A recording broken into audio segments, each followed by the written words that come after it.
Hello and welcome. From the rooftop of the Hilton Hotel, the fun and fantasy city of Las Vegas, the boxing capital of the world, stretches out behind me. And here again, the spotlight falls on the young man who's added a new and deadly dimension to the world heavyweight scene, Mike Tyson. Just 20 years of age, 29 wins, 26 knockouts, not a single defeat. His defense of the WBA and the WBC titles against the former champion Pinklon Thomas heads a bill that is being called the hard road to glory.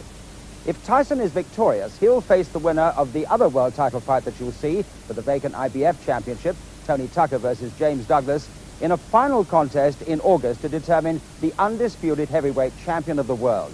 So it's a double world title bill that we have for you. But first of all, Mike Tyson, who faces a man that he regards as the next best heavyweight in the world, Pinklon Thomas. Mike Tyson is trying to put behind him the memories of the last defense, that embarrassing, boring, and bad-tempered affair with James Bone Crusher Smith.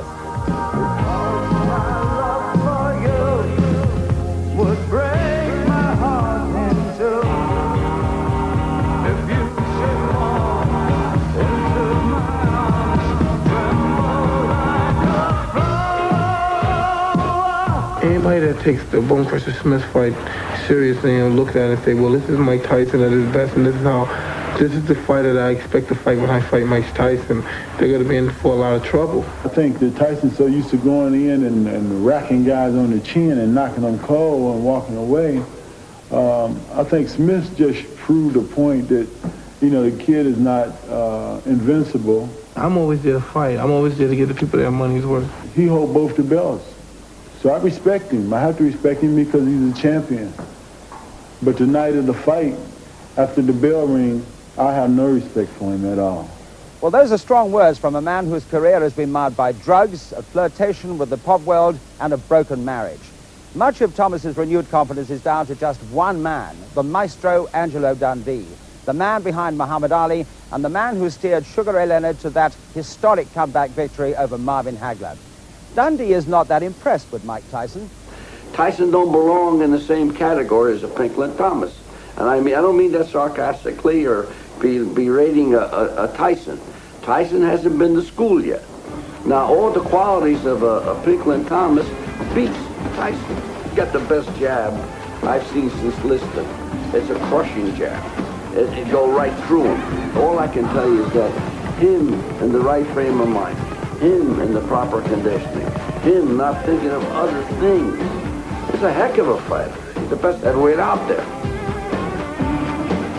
So Thomas's hard road back has brought him to Las Vegas and a demanding date with the youngest ever world heavyweight champion, Mike Tyson.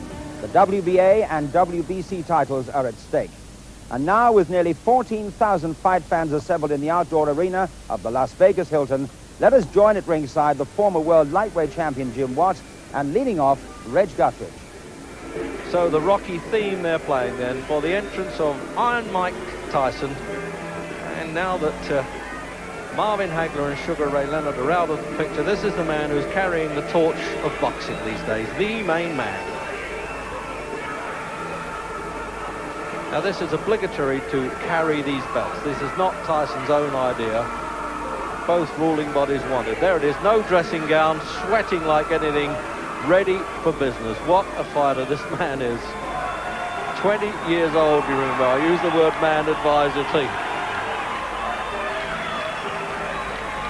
Real throwback, isn't he, to the old bare knuckle fighters. No trims, no tassels, no dressing gowns.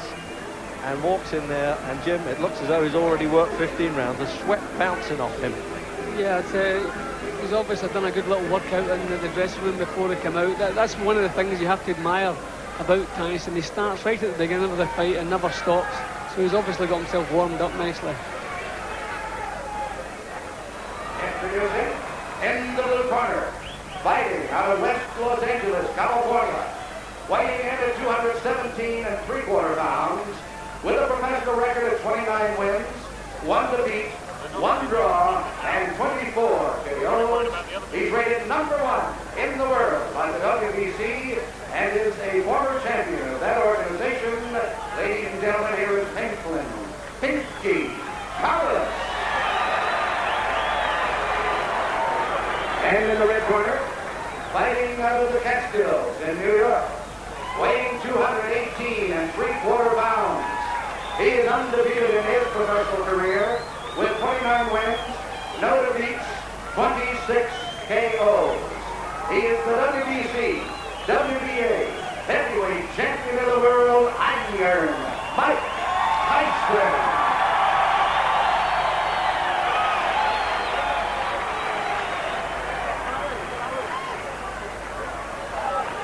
So referee Carlos Padilla then, 55th title fight for him, and there's the statistical rundown. Remember, 20 years of age, that's all he is, Mike Tyson, in there with a big man of 29. Just wiping down, he came in absolutely bouncing there with perspiration, Tyson, but that's some water Padilla seemed to think. He says don't put too much grease on, to Kevin Rooney, the trainer. Okay, Tyson Thomas, you're going to box for 12 rounds. You know the rules of boxing. Avoid using any kinds of foul. Don't throw any punches during the break. Is that understood? Seconds come out fighting. So there we go then. The final words from Padilla. I doubt whether these boxers really hear any of those words. They've got other things on their mind. And there he is. The main man then in the fight game today, Mike Tyson. And Pinklon Thomas has a pole of a left-hand punch, and he's going to need it. It's supposed to be a solid jab, a sort of prerequisite to throw a slugger off his stride, but can he stop this bull from coming in, who's still burning for not looking good in his last fight with James Bone Crusher Smith. And he's opening up at the start now, Mike Tyson. He does love those one-rounders.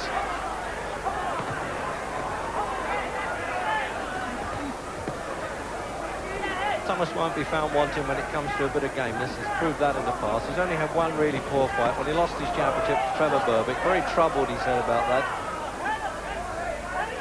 And seemed to genuinely fancy his chance against Tyson, but that didn't sway the odds makers at 6-1 on Tyson. And what a start by this incredible young champion, the youngest in history. He really must have worked out in the dressing room now. This left hook there, he switches that well. So it doesn't look as though that left-hand jab that cornerman Angelo Dundee has been telling Thomas to use is going to be much use to him. Now this is the Tyson we really know, isn't it? Trying to wipe out that memory of the Bone Crusher Smith waltz, and he's really laying it to Thomas at the start. The crowd loving it. Thomas hating it. 15 stone, 8 3/4 pounds of absolute mind, muscle, menace there, Tyson. Who's going to stop him midway through the first? Jim, what a fighter, Tyson. Tremendous power he has, Reg. He doesn't pay anybody any respect whatsoever. He just comes straight through, pays no attention to what they're doing, and nothing that Thomas has shown so far is going to discourage him. Tyson's last two opponents are simply throws on the night with no belief in themselves. A lot depends on how much belief Thomas has tonight. But whatever they come in with, I think Tyson's putting a dent on that already.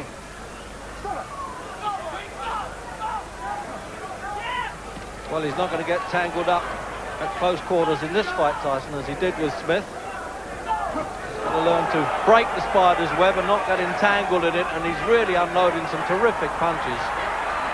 And he'll do well to get over this round now, Pinklon Thomas. Well, you can talk a good fight, but when you get in with this fellow, you can throw all that out. As we get the countdown for the end of the first, can he hang in there for a while?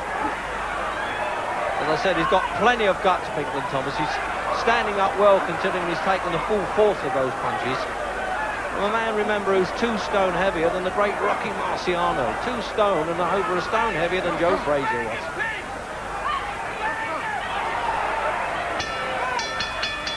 And he's in there, Padilla. He's making sure there's no after-bell punches this time.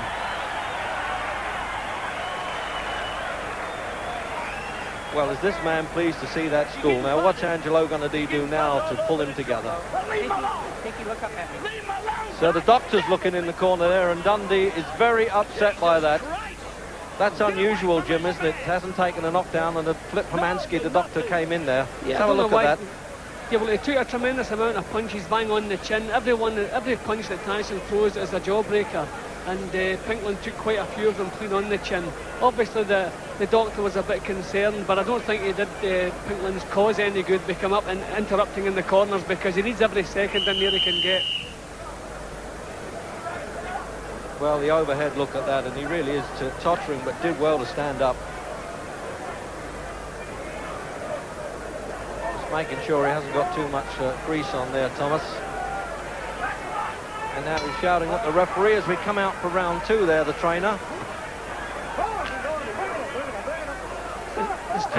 As Thomas stood in the corner there, low punch there, Jim, sorry. Yeah, okay. No, I'm just thinking he's the look of a man who's gone about 8 or 9 rounds instead of just 1. The way he was looking as he came out of the corner. Yeah, nobody knows the troubles he's seen on the face there as he came out.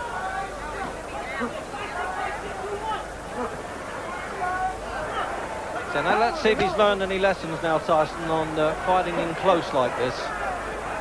Because the big man's bone crusher leaned all over him, which made him, well, let's face it, look a bit ordinary, and he knew it.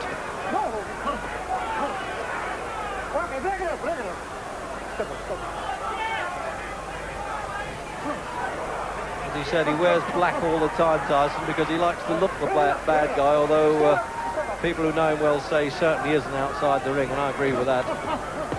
But inside, I tell you, this fella's an absolute terror.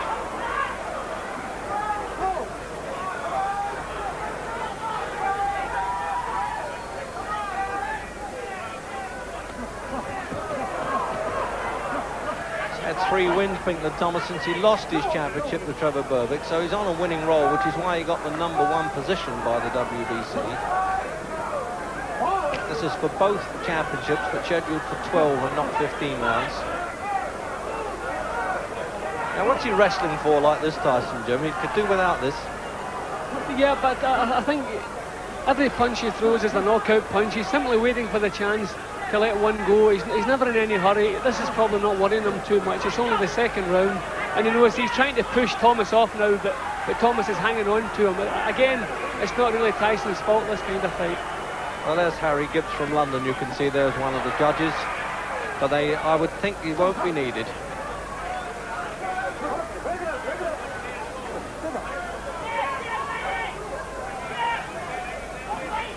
Thomas looked a bit sluggish in his last fight that I saw here against Danny Sutton.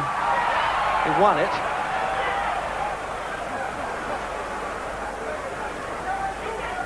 Well, I don't think he can play Matador too much with that left hand as the ball comes in. So he knows how to get inside punches, Tyson. Puts his head on the opponent's chest and bangs away. Hasn't really taken advantage of that first round absolute superiority, Jim. No, he certainly dropped down a gear again. I don't know if that's his plan or it's just that when he gets up close, Thomas is grabbing hold of him. But as I said, he has plenty of time. Every punch he throws is a powerful punch, and sooner or later he obviously believes he's going to start getting through again.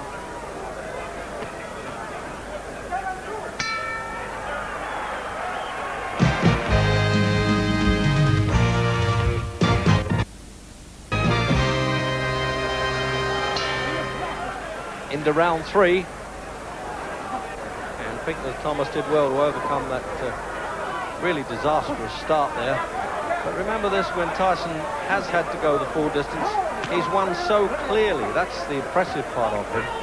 Often punchers who go to 10 rounds and 12 rounds in this case as well, well, they can look pretty ordinary, but he's won clearly on those.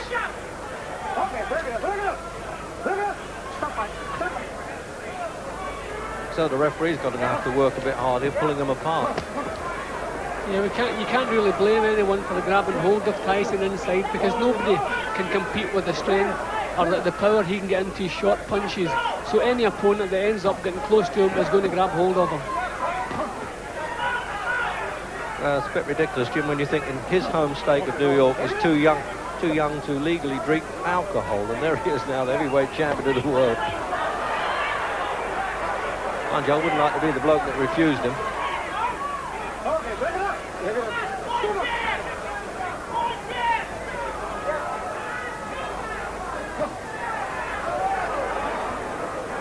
So looking at Thomas now, is he going to use this effective left-hand jab?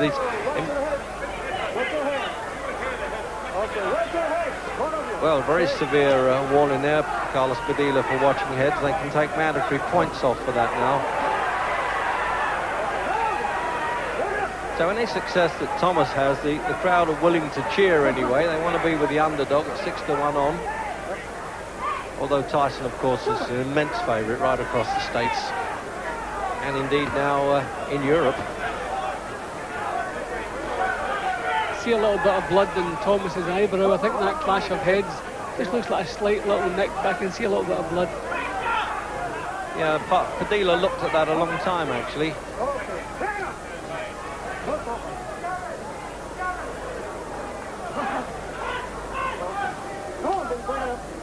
Well, we said he'd have to work hard there, the referee, and it looks as though he's going to. Watch your head.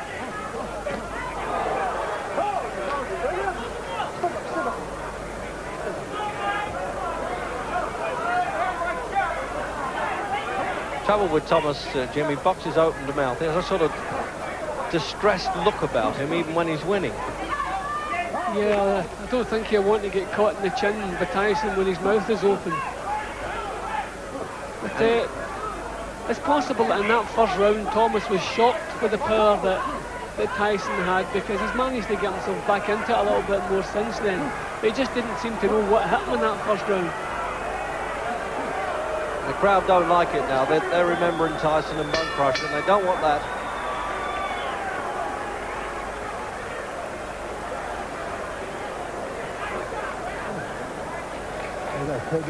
No, he's butting the heck out of you. He's going to go, but nail him. But go first.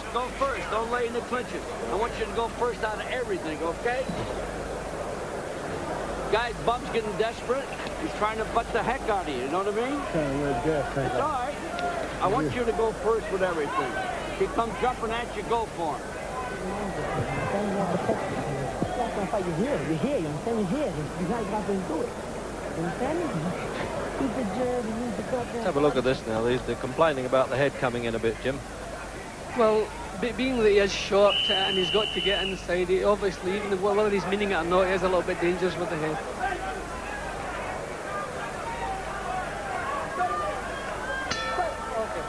Round 4.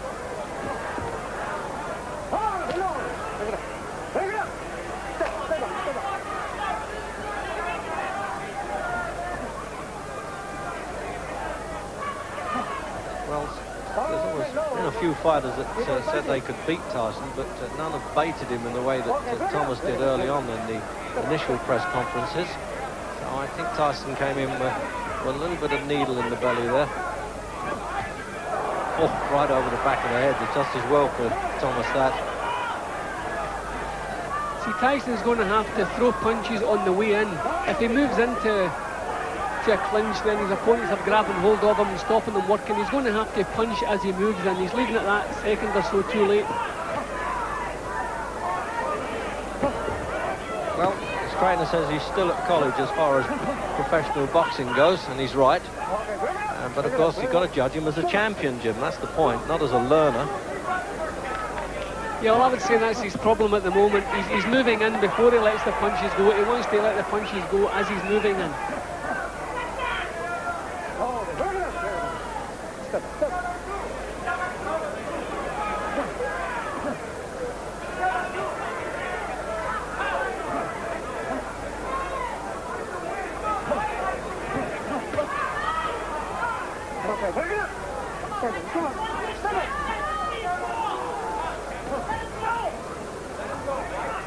I suppose Thomas is hoping that Tyson might punch himself out a little bit.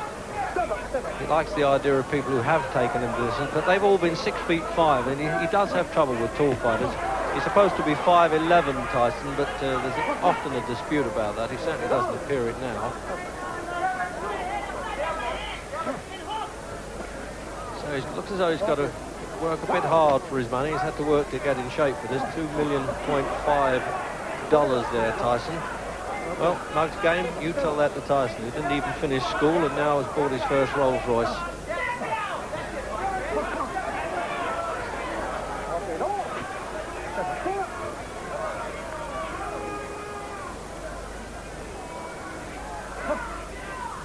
We were never sure what kind of Pinklon Thomas would come in tonight. He's had one or two off nights. He's had brilliant times, had a few troubles, and admitted to being a drug addict at one time, and speaks openly about it.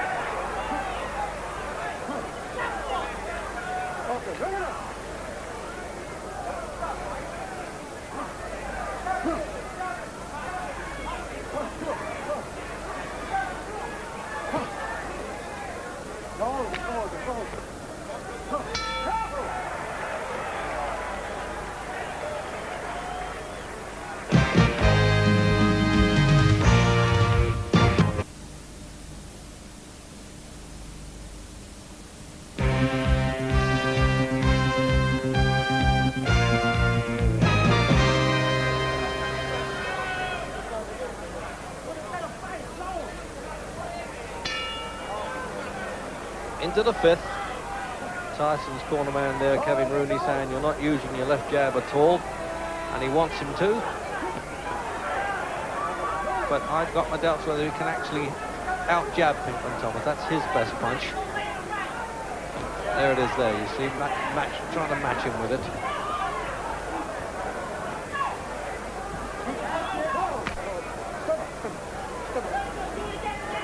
What a chance for Thomas, though, almost out of nowhere he got this to get back to number one, $650,000. The cheap end of the purse, but enough.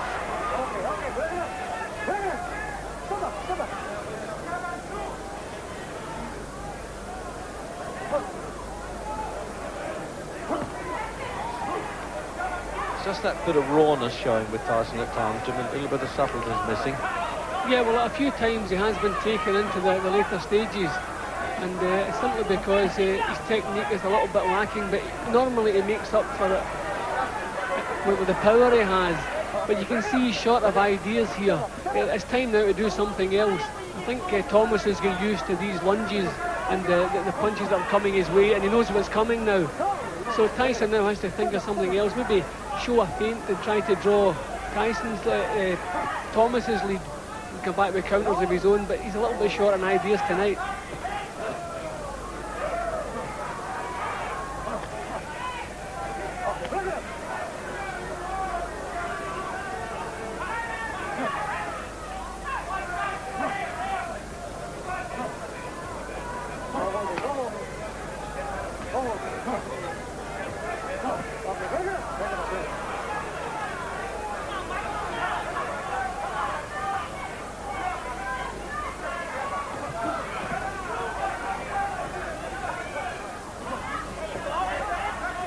There's Tyson trying to use the left jab now. That's to break up the opponent's concentration with that a bit before he throws the heavy stuff.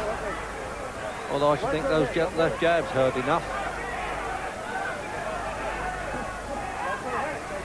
He doesn't stop saying watch the head, Jim, the referee, does he? I think he might take a point away from Tyson.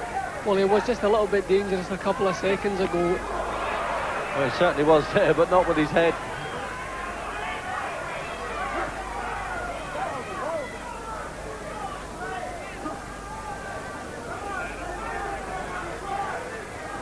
See, I think we've come to expect so much from Tyson now, and when he's not getting his punches home, we tend to criticise him. But we have to remember that not so long ago, Pinklon Thomas was regarded as the best heavyweight in the world. Just he wasn't paying attention. He is a top-class fighter.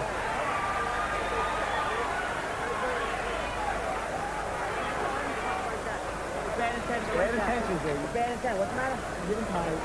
You're getting tired. So there's the size of this man's neck bolted onto those brawny shoulders there. In fact, when somebody said, Ray, will you make a comeback, Ray Leonard? He said, well, I could always fight Mike Tyson's neck. That must weigh 160 pounds. Bad attention. You gotta go with punch. You're bad and something hard. Go to the body hard. You use your jab a little bit. A little. Have a look at some replay there, Jim, with the jabs coming in. Yeah, see, that was the head again. He was a little bit dangerous with the head that time. That's when the Dia warned him. Throw the punch with bad intention.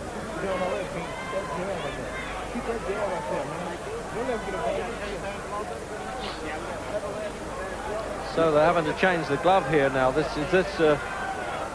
The Henry Cooper, Muhammad Ali scene all over again. So they are really whispering the words of wisdom there, isn't he, Rooney? He doesn't want the world and his brother to hear.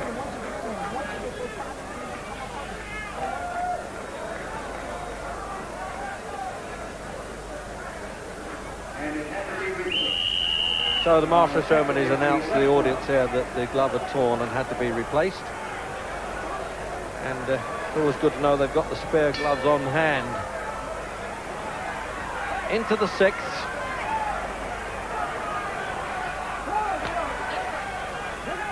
Well, Tyson tasted a bit of leather with the glove on the left hand. I wonder what the new one's going to do.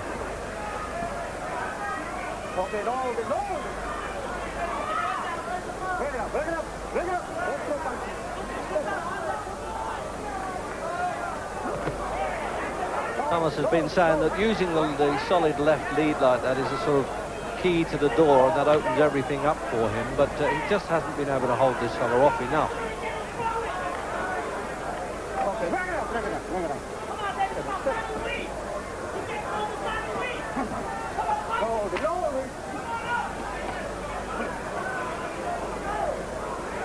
And all sorts of advice now coming from outside the ring. And I suspect from a young lady, an actress Robin Gibbons, who stars in Head of the Class, who's actually dating Tyson at the moment.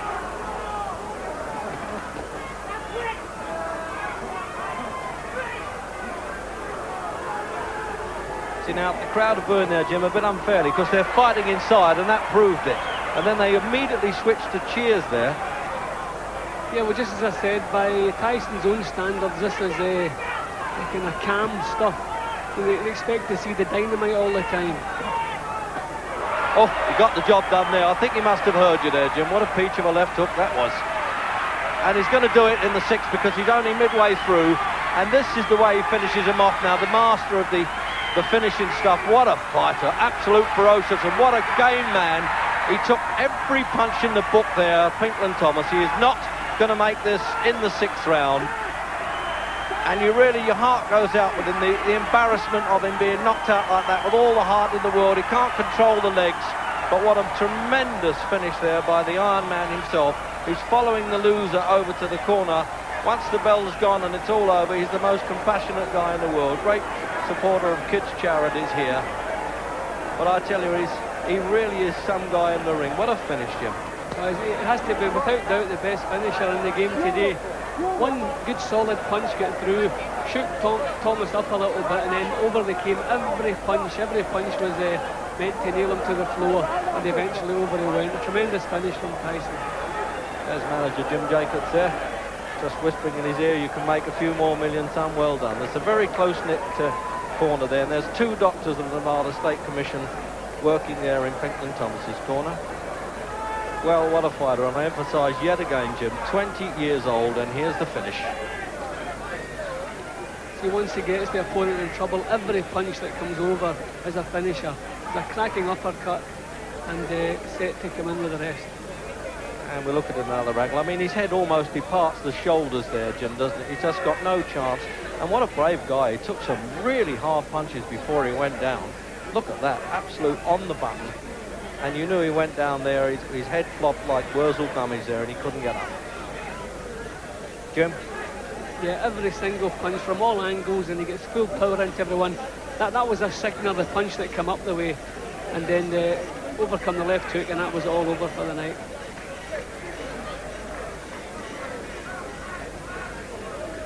And once again there, this overhead shot now, you can see the real ferocity of this man in action.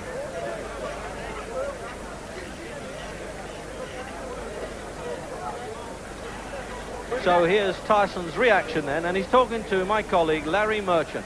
Mike, until the end, that was tougher than it was supposed to be. Was it tougher than you thought it would be? Good fight, man. Good fight. We'll fight. It's my pleasure to give you a shot at the title. You deserve it. Answer the question. Let me start again. It looked like it was much tougher than it was supposed to be up until the end. Of course, but you know, I saw him something in previous fights, he would get tired.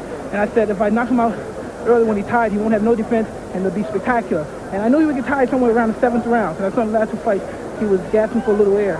You said before the previous round that you thought he was getting I tired. knew he was getting tired. But he seemed to establish his jab pretty well and frustrate you quite a bit while you were trying to box with him in those rounds. But as you know, I was getting my jab off too. And as you know, he has a great jab, like everyone knows. You know, and he's a great fighter. And I feel I'm the best fighter in the world because I beat the best fighter in the world. Everybody gave him the regard. Do you feel he was the second best heavyweight out there? Absolutely. Now I proved it. Was when Kevin said to you before the round, start throwing punches with mean intention, it sounded to me like he was really saying, forget that jab I've been telling you to throw all this time. No. He wanted me to use the jab, but I was trying to convince him, which is my fault, and I should never do that. He was getting tired. And I said, give me one more round. Give me one more round. And I'll do whatever you say. Okay. Mike, let's take a look at the knockout sequence of punches. You describe it for us. Well, I saw I could sneak the uppercut in there. And I was just working it to the body, to the head. I saw it was hurt. And I just put everything together. He was tough, but I said, I'm going to put him together. And as you see, I'm putting him together. Boom. You hit him some decent shots up to then. Were you surprised that he took them as well as he did? I saw him fight Weaver, and Weaver's the greatest knockout puncher around when he was fighting. And he took Weaver's best shot. What is your feeling of satisfaction compared to the last time we had you here? Well, I opened up and I was using my head more, and now when I go to the gym, I don't have to listen to too much criticism, even though I'm going to hear it. Well, Mike Tyson might have displayed a certain youthful